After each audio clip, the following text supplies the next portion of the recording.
And good morning.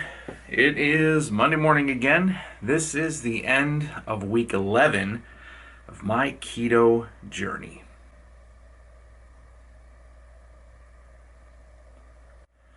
And hello again, friends. If you don't know, my name is Dennis, and I am trying to lose weight with keto. I've been following this keto diet for 11 weeks now. Not sure if this is what a lifestyle change feels like or not, but Monday morning is weigh-in day, and the day that I choose to record this and share it with all of you. So, we are still on track. This week, I have lost another 2 pounds exactly. As of today, I weigh 237.6 pounds. I started this journey 11 weeks ago at 270. A lot. 269, 270 pounds. So I have lost just shy of 32 pounds at this point. I have a goal of 215. So basically, I've got about, what is that? I don't know, 20 something pounds left to go. I don't do math this early in the morning. 37, call it almost 38, 37.6, and I want to get to 215, so that's like 17, 18 pounds or something like that. I feel like I'm actually potentially on track to make this goal this year. It's kind of, I don't know how to feel, right? I'll tell you this, I feel increasingly nervous every week. Like, it's really getting to the point where every single week I am so sure, so completely sure that there is a plateau or a weight gain waiting for me when I step on that scale on Monday morning. And, you know, we're consistently losing about 2 pounds a week. Last week was a little less. It was only 1.2 or something. But there's been recently where there's weeks when I've gotten 4 pounds out of the deal, 3 pounds out of the deal. So it's still working. I'm trying not to change too much, but I was talking about this with my wife yesterday, and I'm really like so determined to keep changing things just enough to confuse my body and to keep pushing the weight loss forward. Like I don't want to let my body get used to anything before I go and throw a curveball and try to kickstart another round of weight loss. So several weeks back, we started intermittent fasting, but not really. I think I've tried to justify using that term to myself because the idea of intermittent fasting for me would mean that I only take in calories between 1 p.m. and 9 p.m. every day. Granted, I don't eat a real breakfast anymore, and I don't eat my lunch until at least 1 o'clock or later. But the fact of the matter is, with trying to chase the keto macro, meaning 80% fat, 15% protein, 5% carb, I'm always thinking about how to get that extra fat in. And you've heard me talk about weeks where the protein's just so freaking high, and how do I get more fat in there? Well, it's been the bulletproof coffee. Right? It started 11 weeks ago with coconut oil in the coffee, and these past several weeks it's been butter. I'm ready to go ahead and push that envelope just a little further. So what I'm looking at doing is just going straight coffee and nothing else in that morning drink. My camera's about to die, so let me plug it in real quick. Hold on. Jump cut.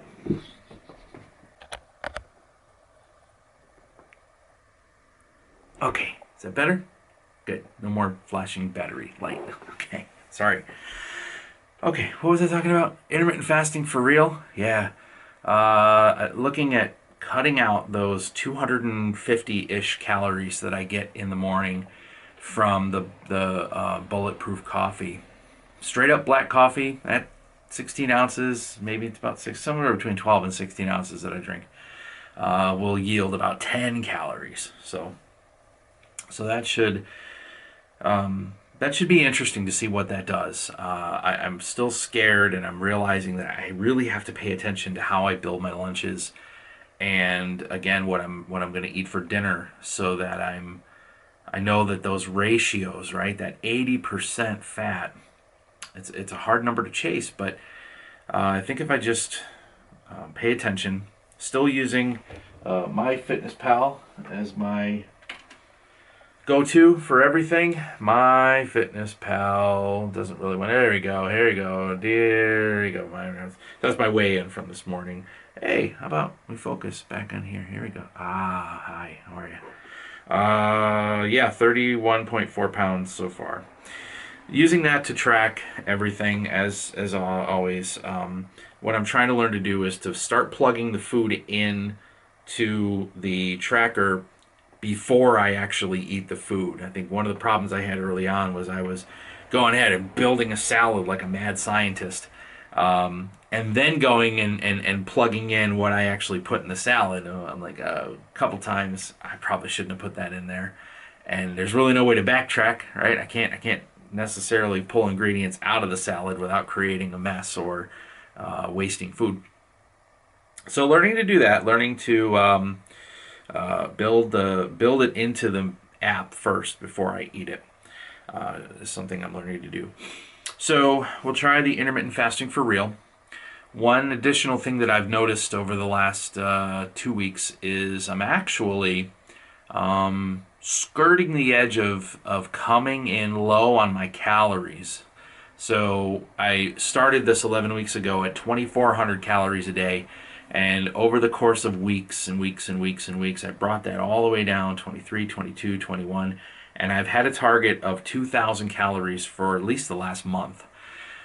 This past week or two, I've noticed that after I eat dinner, there's sometimes still as much as 400 plus or minus calories left to go for the day, that I'm only at 1,500 or 1,600 or just under 1,700. I've taken to a new dessert option that I really enjoy, and I'll share that with you if you're still watching at this point, but maybe for myself for future reference. I thought that milk was gone from my dietary intake. Cheese all day, right? Cheese is keto till the cows come home. But milk, not so much. The milk itself has a little too much carbohydrate in it, regardless of what grade of milk fat percentage you drink. Half and half, however, half and half is gold. There's no carbohydrates whatsoever. There's a decent amount of fat in there, and the calories are reasonable. It's about 40 calories for 2 tablespoons. So the food item I'm sharing with you this week is my chocolate milk / milkshake. And it's so simplistic. It's like the dumbest little thing, but it's just a cup of half and half, and that equals out to about 240 calories. 1 teaspoon of cocoa powder, right? And I know not everybody's a fan of dark chocolate, so not everybody is a fan of the natural taste of cocoa powder, but I like it. I like dark chocolate. If you don't, you can use one of your fake sugar type things. Stevia is what I use, just the tiniest little bit, because I don't like that sugar alcohol aftertaste. And you know what? Chill that to holy hell in the freezer. Throw it in the blender, ingredients, blend it up, put it back in the freezer. Last night I decided to blend it again and put it back in the freezer again, and it started to take on an ice cream consistency. So I'm actually kind of curious, like, if I could make ice cream out of the half and half, because that would be pretty cool if I could have ice cream. So that's my tip for the week, as I'm getting a message, and I shouldn't be interrupting the video to check a message, but it's pretty big. So half and half cocoa powder milkshake, dude, so good. But that's been eating up those last 200 to 300 calories for the day. Oh, last night I put like half of a teaspoon of peanut butter in there too. It's so good. But anyways, my thought process is, on the normal track of having the bulletproof coffee, the 5 to 6, sometimes 700 calorie lunch, the 600 to 700 calorie dinner, right? I'm coming in, I've got 400-ish calories left on the table. I'm eating or drinking a milkshake, no protein powder or anything because, again, the protein's too high as it is. Uh, it's like, how do I change that around? Well, guess what? Stop dinging me. If I do indeed cut out the morning bulletproof coffee, well, that's going to put 240, 250 calories back in the bucket. So really, instead of sliding into home plate at just about 2,000, I have a feeling that changing to true intermittent fasting will result in a calorie deficit. So a few moments here, I'm going to go ahead and shift my goals in my Fitness Pal and lower my goal from 2,000 calories a day down to 1,800. That is going to be my new goal for the day. So it's still 80, 15, 5. We'll see what happens here when I'm going to do it right now. What the hell? 1,800 calories. Oh, not 180. Holy crap. Slow down, boy. Try that again. 1,800 calories. That was funny. Which. Wait, what? No, not 180. Hold on a second. Sometimes it's too early and I don't know what I'm doing. Hold on. Calories. Oh boy. Shouldn't do this on camera. I don't know, you might still be watching, who knows. 1,800 calories. And I really want to see what that means in terms of what I'm allowed to eat for carbohydrates. 1,800. Save. You gonna save? Come on, I know you want to save.